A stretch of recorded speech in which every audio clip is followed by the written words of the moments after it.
Cordiales saludos, amigo oyente, y bienvenido a nuestro estudio del Evangelio de Lucas. Nos complace el que usted nos haya sintonizado.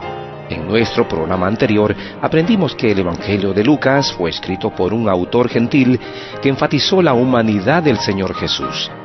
El Señor Jesús fue un hombre perfecto que siempre actuó para con Dios y su prójimo exactamente de la manera que Dios quería.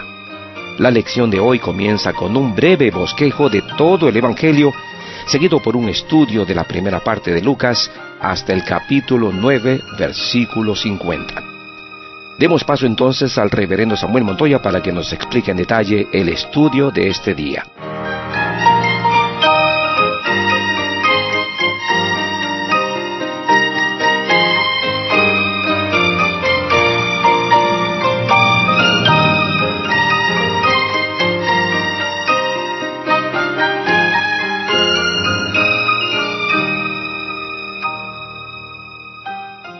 La tercera parte mayor del Evangelio relata su viaje a Jerusalén desde Galilea, comenzando en el capítulo 9, versículo 51, y avanzando hasta el capítulo 19, versículo 27.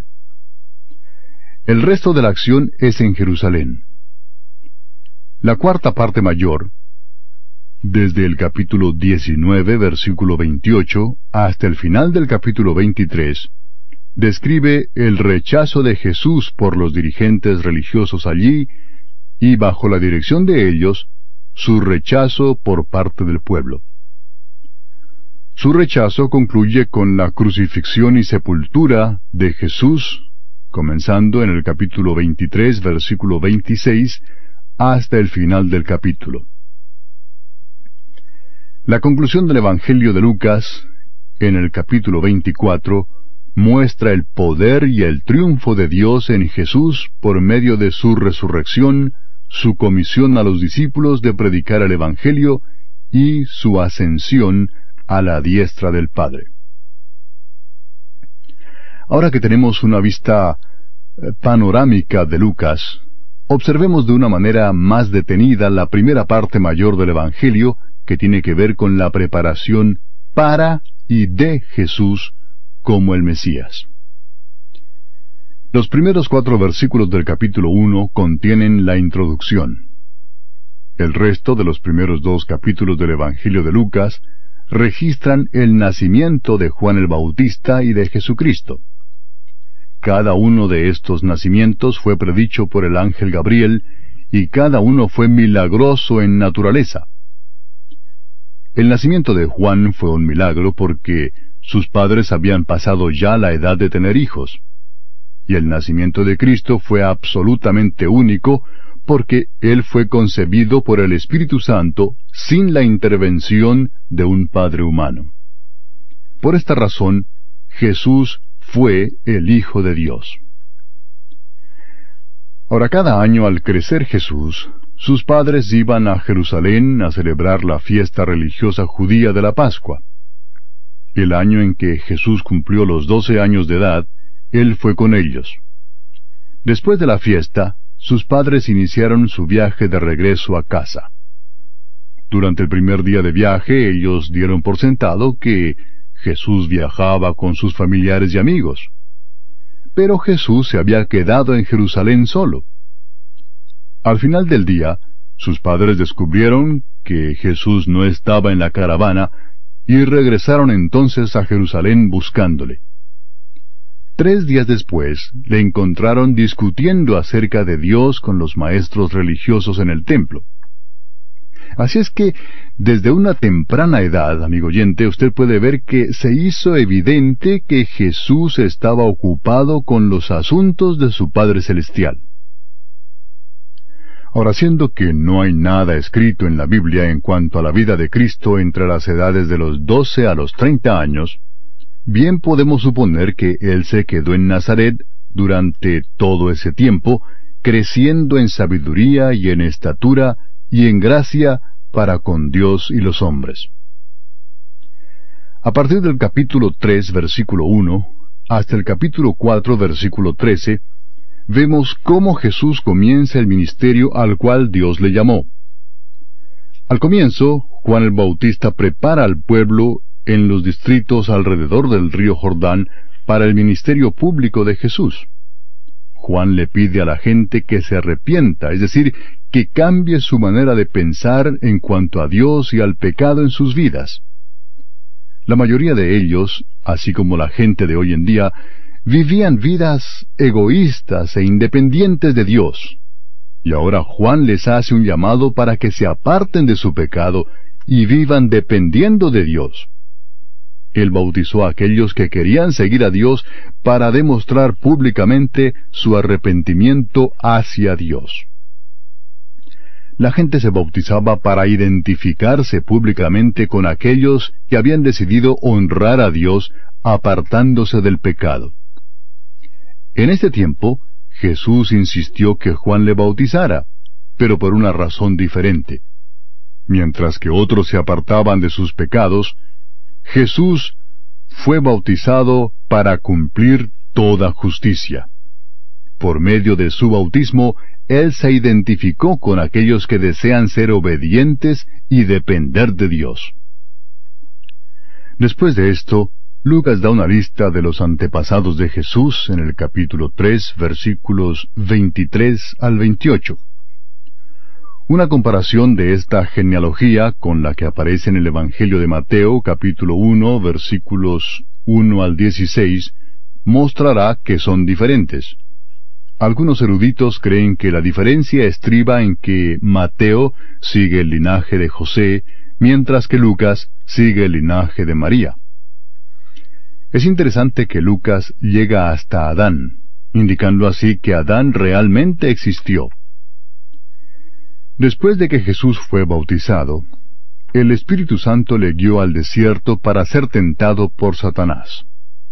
Jesús no comió nada por 40 días y luego se enfrentó a Satanás.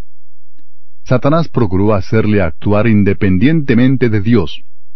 Sin embargo, Dios usó las tentaciones para demostrar que Jesús, como hombre, pudo vencer las tentaciones de Satanás y consistentemente ser fiel a Dios solo. La segunda parte mayor de Lucas toma lugar en Galilea. Esta parte es notable por un cambio de ubicación en el capítulo 4, versículo 14. Leemos en ese versículo: «Y Jesús volvió en el poder del Espíritu a Galilea». Esto marca el comienzo del ministerio de Cristo en Galilea, el cual duró unos 18 meses. Jesús comenzó enseñando acerca de Dios en el lugar donde se había criado, Nazaret. Pero la gente estaba tan opuesta a su mensaje que él se fue a Capernaum, una ciudad a orillas del mar de Galilea. En el capítulo 5, Jesús comenzó a reunir a un grupo de hombres alrededor de sí para entrenarlos para que llevaran a cabo su ministerio después de su partida. En los versículos 36 y 37 del capítulo 5, él contó una historia acerca de vestidos y odres para vino que sugiere que sus enseñanzas y acciones no recibirían la aprobación de los dirigentes religiosos de ese tiempo. Y ese fue el caso. En el capítulo siguiente, el capítulo 6, ellos se opusieron a Jesús porque sus discípulos quebrantaron sus reglas religiosas. El capítulo 7 de Lucas muestra por medio de la sanidad del esclavo del oficial del ejército que el ministerio de Jesús se proponía tocar a toda la humanidad, tanto gentiles como judíos. Durante este tiempo, Juan el Bautista comenzó a tener dudas de si Jesús era el Mesías, porque él probablemente esperaba más acción política. Pero Jesús le tranquilizó al señalar la enseñanza y los milagros que estaban ocurriendo en su ministerio. Jesús comenzó a usar historias en su enseñanza en Galilea porque muchos no respondían a la verdad. De esta manera, él podía enseñar la verdad a sus discípulos y a la vez esconderla de aquellos cuyos corazones ya estaban endurecidos y no se arrepentían. La Biblia deja en claro que cuando uno entiende la verdad, uno debe obedecer o sufrir las consecuencias de su desobediencia. Jesús hizo muchas obras grandes y sobrenaturales en este tiempo. Por ejemplo, Él aquietó una violenta tempestad en el mar y echó fuera un espíritu inmundo de un hombre. Él sanó a una mujer que había estado enferma por 12 años y alimentó a 5,000 con solo 5 panes y 2 peces. Cada una de estas obras poderosas mostró su compasión y su interés por todos. Hacia el final del ministerio en Galilea, Jesús tomó a Pedro, a Jacobo y a Juan y les llevó a un monte a orar. En ese monte, la gloria de Jesús fue revelada a ellos, y ellos oyeron a Dios que dijo: «Este es mi Hijo amado, a él oíd». No mucho tiempo después, Jesús se propuso ir a Jerusalén, concluyendo así su ministerio en Galilea. Y así, amigo oyente, concluimos el estudio de hoy de la primera parte del Evangelio de Lucas. En nuestro próximo programa, Dios mediante, continuaremos nuestro estudio de este Evangelio. Lucas nos ha mostrado ya que Jesús era verdaderamente un hombre que dependía de Dios momento a momento. Él nunca hizo cosa alguna a menos que fuera la voluntad de su Padre Celestial.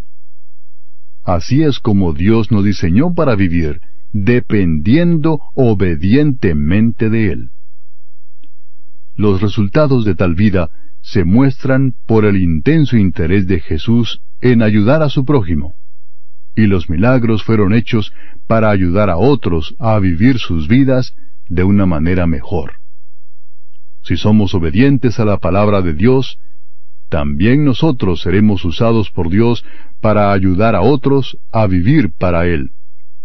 Que Dios nos ayude a usted y a mí a vivir como Jesús vivió. Una vez más, amigo oyente, llegamos al final de otro estudio de la serie Base Bíblica. Es nuestra más ferviente oración de que el estudio de hoy haya contribuido a su crecimiento espiritual. Si desea obtener una copia impresa de este estudio, solicítela por carta y con todo gusto se la enviaremos a vuelta de correo sin costo alguno para usted.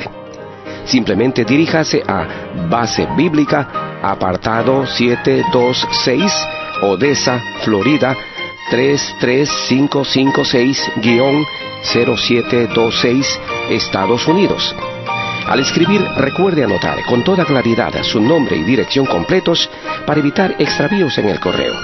Envíe pues su carta a Base Bíblica, apartado 726, Odessa, Florida 33556-0726, Estados Unidos. Ahora, si prefiere, envíenos un correo electrónico a basebiblica@juno.com. Recuerde, basebiblica@juno.com. Su apoyo en oración es de especial importancia para el éxito de este programa. Base Bíblica es un ministerio sostenido por nuestros oyentes, y su participación asegurará la continuación de este programa. Usted puede enviar su ofrenda a Base Bíblica, apartado 726, Odessa, Florida 33556-0726. Nos despedimos ahora hasta el próximo programa, cuando volveremos con otro estudio de Base Bíblica. Será pues hasta entonces, y que Dios le bendiga muy ricamente.